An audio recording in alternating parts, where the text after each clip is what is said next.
नमस्कार मित्रों, मैं डॉक्टर इंदुबाला एच गढ़वी।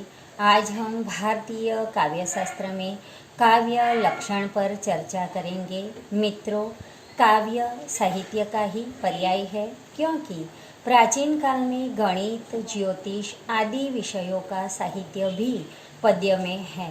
इसलिए काव्य और साहित्य एक ही अर्थ प्रदान करते हैं। काव्य के स्वरूप और लक्षण के विषय में आचार्य एक मत नहीं है। सभी ने अपने अपने मत दिए हैं। किसी ने अभिव्यक्ति पक्ष पर तो किसी ने अनुभूति पक्ष पर बल दिया है। जैसे कि आचार्य भामह ने काव्य की परिभाषा देते हुए कहा है कि शब्दार्थौ सहितौ काव्यम, अर्थात जिस रचना में शब्द और अर्थ दोनों का समावेश हो उसे काव्य कहा जाए। भामह की इस व्याख्या में अतिव्याप्ति दोष दिखाई देता है, क्योंकि शब्द और अर्थ तो व्याकरण, दर्शन, ज्योतिष आदि ग्रंथों में भी पाए जाते हैं। इसलिए क्या इन ग्रंथों को काव्य ग्रंथ कहा जाएगा? बिल्कुल नहीं। आचार्य भामह अलंकारवादी थे, इस कारण उन्होंने ऐसे अर्थपूर्ण शब्द को काव्य माना है। उनकी परिभाषा में अतिव्याप्ति दोष पाया जाता है। आगे आचार्य रुद्रट काव्य परिभाषा देते हुए कहते हैं कि ननु शब्दार्थौ काव्यम। आचार्य रुद्रट ने शब्द और अर्थ की अनेक काव्यानुकूल विशेषताओं की चर्चा करते हुए व्याख्याएं प्रस्तुत की है तथा चारुतापूर्ण शब्द और अर्थ के उपादान पर खास बल दिया है। आचार्य रुद्रट की परिभाषा कोई नई दिशा नहीं दिखाती।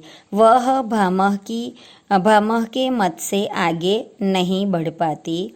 आगे आचार्य आनंदवर्धन तथा आचार्य अभिनव गुप्त ने काव्य की परिभाषा के संदर्भ में कहा है कि आचार्य आनंदवर्धन तथा आचार्य अभिनव गुप्त ने शब्दार्थ को ही काव्य माना है। इन्होंने कहा है कि सर्वप्रथम शब्दार्थ को काव्य का शरीर वे मानते हैं तथा ध्वनि को काव्य की आत्मा मानते हैं। यह इस चर्चा में पहली बार हुआ कि किसी आचार्य ने काव्य में किसी मुख्य तत्व यानी कि प्राण तत्व की स्थापना की। बाद में आचार्यों के लिए इससे एक नया रास्ता खुल गया। अब चर्चा काव्य के प्राण तत्व को लेकर आगे बढ़ने लगी। इसलिए सही दिशा प्रदान करने का श्रेय इन दोनों आचार्यों को मिलता है। शब्द और अर्थ का उचित क्षेत्र निश्चित न कर पाने के कारण इनका मत स्वीकार्य नहीं हुआ।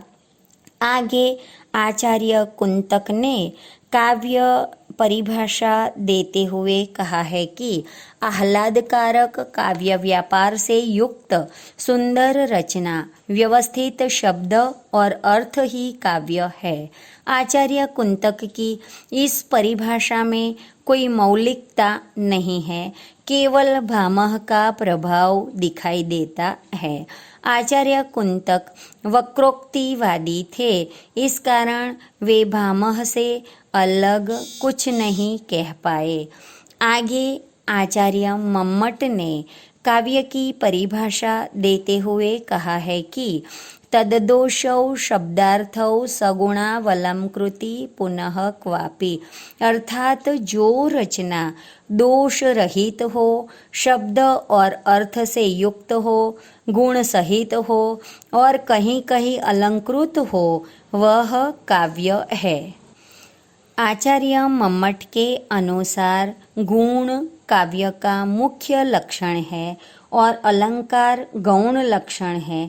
यद्यपि मम्मट की इस परिभाषा को ज़्यादा समर्थन नहीं मिला, किंतु सर्वथा निर्दोष भी नहीं मानी जा सकती।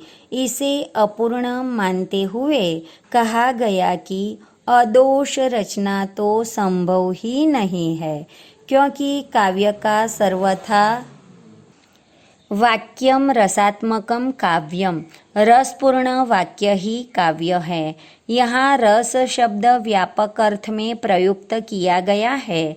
रस शब्द में रस, रसाभास, रसाभाव, भाव, भावोदय, भाव सबलता आदि समाहित है। इस प्रकार संक्षिप्त होकर भी यह परिभाषा गंभीर अर्थ की ओर इशारा करती है। आज के विद्वानों ने इस परिभाषा का पर्याप्त स्वीकार किया है।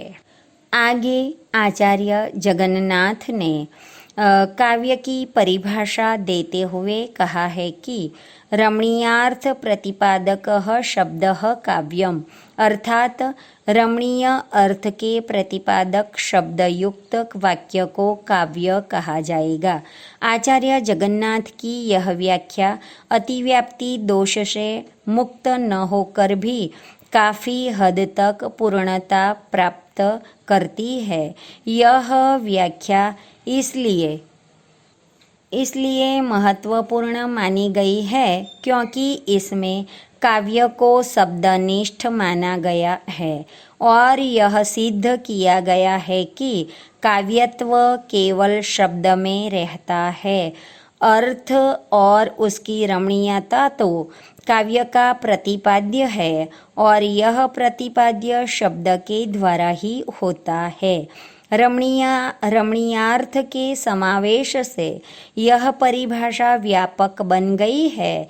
इतना ही नहीं, पूर्व की अनेक परिभाषाओं का सार तत्व भी इसमें आ जाता है। काव्य की परिभाषा करते हुए या उसका लक्षण निश्चित करते समय आचार्यों के सामने दो तथ्य सामने थे। प्रथम काव्य का शरीर और द्वितीय काव्य की आत्मा। काव्य के शरीर का निरूपण करते समय किसी ने शब्द पर बल दिया तो किसी अर्थ पर और किसी ने शब्द और अर्थ दोनों पर। आज तक किसी ऐसी परिभाषा तक नहीं पहुंचा जा सका जो नितांत पूर्ण हो, जहाँ से इस चर्चा का समापन हो सके। न यह संभव है और न आवश्यक। युग धर्म के बदलने पर काव्य के संकेत या प्रतीक बदलते हैं, भाषा का रूप बदलता है। ये सारे परिवर्तन काव्य के कला पक्ष में ही होते हैं। भाव पक्ष तो आज भी हिमालय की तरह अटल है। मानवीय भावनाएं अर्थात अनुभूतियाँ कभी नहीं बदलती। काव्य स्वरूप के निर्धारण में रस सिद्धांत से बढ़कर उत्कृष्ट सिद्धांत और कोई नहीं है। इसलिए हमारे यहाँ आनंद को काव्य की आत्मा माना गया है और यही रस का आनंद काव्य के प्राण तत्व के रूप में हम मानकर आगे बढ़ते हैं।